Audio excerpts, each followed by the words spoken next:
అనుదినము దేవుని కృపావార్త కొరకు ఎదురు చూస్తున్న ఆత్మీయులారా, నేటి వాగ్దానంగా 34 కీర్తన 10వ ఈ విధంగా రాయబడింది. సింహపు పిల్లలు లేమిగలవై ఆకలిగొనను, యెహోవాను ఆశ్రయించు వారికి ఏ మేలు కొదువై ఉండదు.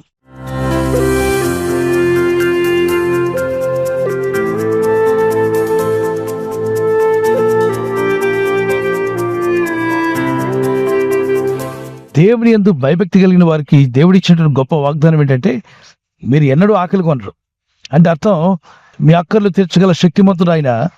అంతేకాకుండా ఆశగల ప్రాణాన్ని తృప్తిపరచువాడు ఆయన. మనకు ఆశ్రయదుర్గంగా ఉంటాన్నాడు, మనల్ని నడిపించువాడుగాను, మనకంటే ముందుగా ఆయన నడుస్తూ మన మార్గంలో సరళం చేయగల శక్తిమంతుడైన దేవుడిని విశ్వాసంతో నమ్మి ప్రార్థన చేయాలి.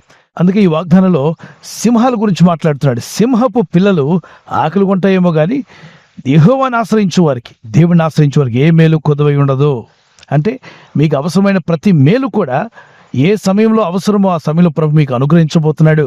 మరి సింహాల గురించి ఎందుకు పోల్చాడు అంటే, సింహం అనేటువంటిది అడవి రాజుగా కనిపిస్తుంది. కింగ్ ఏముంటుంది చెప్పండి? రాజుగారికి రాజ్యం ఉంటుంది, పరివారం ఉంటుంది. మరి రాజు అన్నప్పుడు ఆకలితో ఉండడు. ఆయన పిల్లలు ఎప్పుడు ఆకలితో అలమటించాల్సిన అవసరం ఉండదు, ఎందుకంటే రాజు కదా, అన్నీ ఉంటాయి. అలాంటి అడవి రాజుగా, కింగ్ ఆఫ్ ద జంగిల్ గా పిలువబడుతున్న లయన్ కూడా, అడవి రాజుగా పిలువబడే సింహపు పిల్లలు కూడా కొన్నిసార్లు ఆకలి కొని అలమటించిపోతాయట. ఆహారం దొరక్క, అంటే తన పిల్లలను పోషించుకోలేని పరిస్థితి అడవి రాజుకి ఏర్పడినా కూడా దేవుని యందు భయభక్తులను మీ జీవితాలకు ఏ కొదవ లేకుండా కాపాడుతాను వాగ్దానం చేశాడు. ఎవరు మిమ్మల్ని కృంగదీస్తున్నా, పరిస్థితులు ఏ విధంగా ఉన్నా కృంగిపోవద్దు. శ్రమ దినమున కృంగిపోవటం వల్ల చేత కానివాడవుతామని రాయబడింది. ఈ వాగ్దానాలు పట్టుకొని ప్రార్థించాను. అవును ప్రభువా, నీ యందు భయభక్తి కలిగిన వారి పిల్లలను కూడా పోషిస్తాను వాగ్దానం చేసావు కదా. 128వ కీర్తనలో నీ పిల్లలను చూచదు అన్నాడు. మీ పిల్లలు మీ భోజన బల్ల చుట్టూ ఒలివ మొక్కల వలె ఉంటారన్నాడు. సో దేవుని యందు భయభక్తి కలిగిన మీ జీవితాలు, మీ పిల్లల జీవితాలకు ఏ కొదువ లేకుండా సృష్టికర్త అయిన దేవుడు మిమ్మల్ని, మీ కుటుంబాలను పోషించగల సమర్థుడు. ఆయన విశ్వాసం నుంచి ప్రార్థిస్తున్న మీ జీవితాల్లో ఆ గొప్ప దీవెనలు మీరు చూసుదురుగాక. అయితే సింహం పిల్లల గురించి మాట్లాడుతున్నప్పుడు, ఆ సింహం అడవికి రాజైనా ఆ పిల్లల ఆకలి తీర్చలేని పరిస్థితి ఏర్పడుతుందట. ఇప్పుడు నా చేతుల్లో కనిపిస్తున్నటువంటిది సింహం పిల్లే. అదేదో పిల్లి పిల్ల కాదు, సింహం పిల్లే. మరి ఈ సింహం పిల్లల గురించి దేవుడు మాట్లాడుతున్నాడు. ఇవి కూడా ఆకలి కొని అలమటించిపోతాయట కొన్నిసార్లు. వీటి తండ్రి అడవికి రాజైనా, వీటి తల్లి అడవికి రాణి అయినప్పటికీ వీటి ఆకలి తీర్చలేని పరిస్థితులు ఏర్పడతాయట. మరి దేవుడిని ఆశ్రయించిన నీకు మాత్రం ఏ కొదవ లేకుండా కాపాడతారని వాగ్దానం చేశాడు. ఫిలిప్పీ 4:19 దేవుడు తన మహిమైశ్వర్యం చొప్పున క్రీస్తు యేసునందు మీ ప్రతి అవసరము తీరుస్తానని వాగ్దానం చేశాడు. విశ్వాసం ఉంచండి, ప్రార్థన చేయండి. అవసరతలు రాకుండా ఉండవు, కొదవలు లేకుండా ఉండవు. కానీ దేవుని యందు భయభక్తి కలిగి ప్రార్థిస్తున్నప్పుడు 23వ కీర్తన గుర్తుపెట్టుకోండి. యెహోవా నా కాపరి, నాకు లేమి కలుగదన్నాడు. లేమి లేకుండా ఎప్పుడు ఏది అవసరమో ఖచ్చితంగా ప్రభు మీకు దయచేయబోతున్నాడు. విశ్వాసం ఉంచండి. మాకు ఎవరు సాయం చేస్తారు? ఎవరు మాకు రికమెండేషన్ చేస్తారు? మాకు తెలిసిన వారు ఎవరు లేరే, మాకు గొప్పవాళ్ళు ఎవరు మా పక్షంగా లేరే అని బాధపడినక్కర్లా. గొప్పవాళ్ళ కన్నా మించినవాడు, రాజుల కన్నా మించినవాడు, రారాజు ప్రభు అయిన దేవుడు మీకు తోడుగా ఉన్నాడు. ఆయన విశ్వాసం ఉంచిన మీ జీవితాలు ధన్యులవుతారు. అందుకే ప్రభు అంటున్నాడు, అడవి రాజు అయినటువంటి సింహ పిల్లలు కూడా అలమటించిపోతాయి ఆకలితో, కానీ నా పిల్లలకు ఏ కొదువ రాకుండా నేను చూసుకుంటాను. ఎంత అష్యూరెన్స్ ఇస్తున్నాడు దేవుడు. ఆయన ఆశ్రయించిన మీకు ఏ మేలు కొదువై ఉండదని వాగ్దానం చేయగా ఇంక భయపడొద్దు. ఉద్యోగం లేదనో, లేదా ఇంటిని పోషించుకోలేనో, మరి ఒకవేళ ఆర్థిక ఇబ్బందులను జయించలేనో, ఈ లోన్లు తీర్చలేనో, ఈ చింత పక్కన పెట్టి ప్రార్థించు, ప్రయత్నించి మీ ప్రయత్నాన్ని ప్రభు ఫలింపజేసి మీ కొదువులన్నీ తీర్చగల శక్తిమంతుడైన దేవుడు ఈ వాగ్దానం మీ పట్ల నెరవేర్చునుగాక. మరి ప్రార్థన చేసుకునే ముందు ఓ చిన్న కీర్తన పాడుకుందాం. సింహ పిల్లలు పస్తు పడినలు, దేవుని వెదకిన కొదువలేదు. సింహ పిల్లలు పస్తు పడినలు, దేవుని వెదకిన కొదువలేదు. కొదువలేదు, కొదువలేదు, దేవుని వెదకిన కొదువలేదు. కొదువలేదు, కొదువలేదు, దేవుని వెదకిన కొదువలేదు. సింహ పిల్లలు పస్తు పడినలు, దేవుని వెదకిన కొదువలేదు. సింహ పిల్లలు పస్తు పడినలు, దేవుని వెదకిన కొదువలేదు. సింహపు పిల్లలు ఆకలి గురనేమో గాని యెహోవాను ఆశ్రయించే వారికి ఏ మేలు కొదువు ఉండదని ప్రభు సెలవిచ్చిన ఈ మాట గుర్తుపెట్టుకోండి.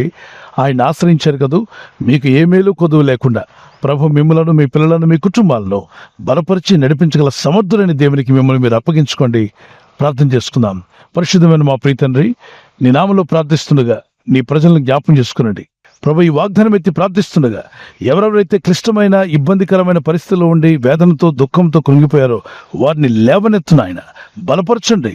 వారికి శక్తినిచ్చేవాడు నీవే ప్రభు. నీ యందు విశ్వాసం ఉంచి కష్టకాలంలో వారు మొరపెట్టగా మీరు మీ వాక్కును పంపి వారిని విడిపించారని, వారు పడిపని స్థితి నుండి లేవనెత్తారని, వారి గాయములు మాన్పారని, వారిని స్వస్థపరిచి నిలబెట్టి వారి అక్కర్లని తీర్చారని మీ లేఖనాల్లో సెలవిచ్చిన రీతిగా ప్రభు, ఈనాడు నీ యందు విశ్వాసం ఉంచి ప్రార్థిస్తుండగా నీ ప్రజల్లో ఉన్న ప్రతి దుఃఖము, బాధ, వేదన నుండి వారు విడుదల పొందినట్లు మీ సహాయం దయచేయండి ప్రభు. సింహపు పిల్లలు ఆకలి కొనను గాని నిన్ను ఆశ్రయించే వారికి ఏ మేలు కొదువై ఉండదని సెలవిచ్చిన మీ వాగ్దాన ప్రకారంగా వీరి జీవితాల్లో, వీరి కుటుంబాల్లో, వీరి పిల్లల జీవితాల్లో ఏ కొదువు ఉన్నా ఆ కొదువు తీరిపోవునుగాక.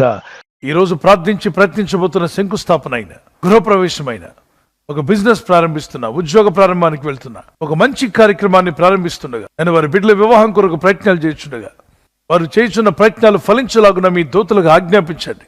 ఎవరైనా హాస్పిటల్లో ఉన్నా, ఐసీయూలో ఉన్నా ప్రభు, ఎవరైతే సీరియస్ కండిషన్లో ఉండి బాధపడుతున్నారో వారికి యేసు నామములో స్వస్థతను అనుగ్రహించండి. కృంగిపోయిన వారిని లేవనెత్తండి. మీ గాయపడిన హస్తమును చాపి వారికి ఉన్న సకల రోగాల నుండి విడుదల ఇచ్చేయి. వారిని లేపి నడిపించడాన్ని సాక్షులుగా నిలబెట్టుకోండి. ఈ ఉదయకాలం ప్రతి రోగి యేసు నామములో స్వస్థత నొందునుగాక. తండ్రి, ఈ దినం ఎవరైతే ప్రయాణమై వెళ్ళబోతున్నారో, అది రైలు మార్గమైన, ఆకాశ మార్గమైన, బస్సుల్లో, వాహనాల్లో ఎక్కడ ప్రయాణం చేస్తున్నా, రోడ్డు మార్గంలో ఏ వాహనంలో వారు ప్రయాణం చేస్తున్నా, నీ ప్రజలకు కాపాడే దూతలను పంపండి. మీ సహాయం వీరి యొద్దకు వచ్చునుగాక. యేసుక్రీస్తు పరిశుద్ధ నామములో మీ నామాన్ని ఘనపరుస్తూ మీరందరినీ మీ సాక్షులుగా నిలబెట్టుకోమని క్రీస్తు యేసు నామములో అడిగి వేడుకుంటున్నాను పరలోకపు తండ్రి. Amen, amen. God bless you. ప్రభు కృప మీకు తోడై ఉండుగాక. ఆమేన్.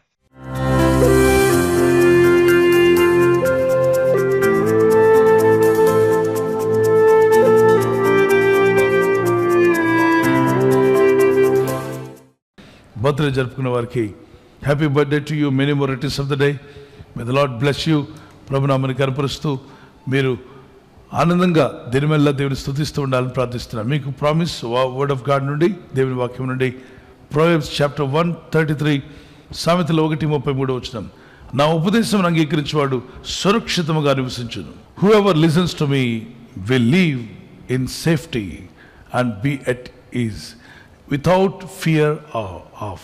ఎటువంటి హామ్ లేకుండా, ఎటువంటి ఫియర్ లేకుండా జీవించే కృప ఆయన మాటలు వింటున్న వారికి కలుగుతుంది. కనుక ఆయన వాక్యాలు విని వినుబుద్ధిని దేవుడు మీకు దయచేసి ఉదయకాలం శిష్యునికి ఉన్న వినుబుద్ధి వలె పరిశుద్ధాత్మ వారందరికీ వినుబుద్ధి పుట్టించునుగాక.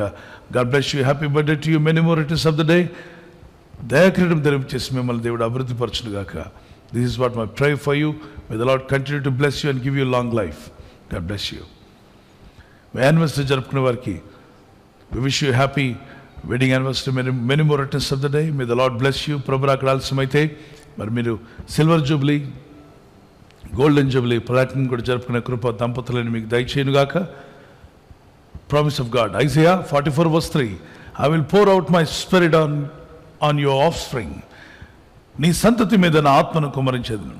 భార్య భర్తలను మిమ్మల్ని దేవుడు దీవించి, గర్భఫలం లేకపోతే ప్రభు మీకు గర్భఫలం అనుగ్రహించి, పిల్లలు గలవారు మీకు, మీ పిల్లల మీద, మీ సంతతి మీద దేవుడు తన ఆత్మను కుమ్మరించునుగాక. ఆమేన్. ఇద్దరి మధ్యలో ఐక్యత, ఏక మనసు, లవ్ అండ్ ఎఫెక్షన్ మీ ఇద్దరి మధ్యలో పరిశుద్ధాత్మను ఇంక్రీజ్ చేయనుగాక. God bless you. ఈ ఛానల్ మీరు సబ్స్క్రైబ్ చేసుకోవడం వలన 2 పనులు జరుగుతున్నాయి. ఒకటి, సువార్త జరుగుతున్నది, ఆత్మలు రక్షించబడుతున్నాయి. రెండవది, పేదలకు, అనాథలకు ఈ ఛానల్ ద్వారా సహకారం అందించడం జరుగుతుంది. మనం సబ్స్క్రైబ్ చేసుకోవడం వలన అందరికీ సహాయం చేసిన వారమవుతున్నాం. ఖచ్చితంగా ఈ యూట్యూబ్ ఛానల్ ను సబ్స్క్రైబ్ చేసుకొని బెల్ బటన్ ను క్లిక్ చేయండి. మీకు వెంటనే మెసేజెస్ పంపబడతాయి.